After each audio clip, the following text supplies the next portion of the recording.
What up, Raffleaders? Here we are in the botanical gardens. I'm making a documentary on cage bird culture in Guyana. That's going to be on my channel, Raffle Nation Entertainment. And this is a sample, a taste of what's to come.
So guys, this is what bird watching in the botanical gardens looks like.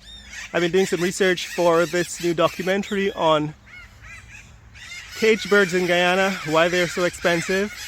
And what I noticed is a lot of people come to Guyana to do bird watching here in the national park, and they come with their binoculars and their cameras to take pictures of these birds. These are parrots. And it turns out that parrots and macaws are the number 3 most kept pet birds in Guyana, and they can fetch a really high price. And so that's what we're going to cover in the video on cage birds in Guyana. More on that later.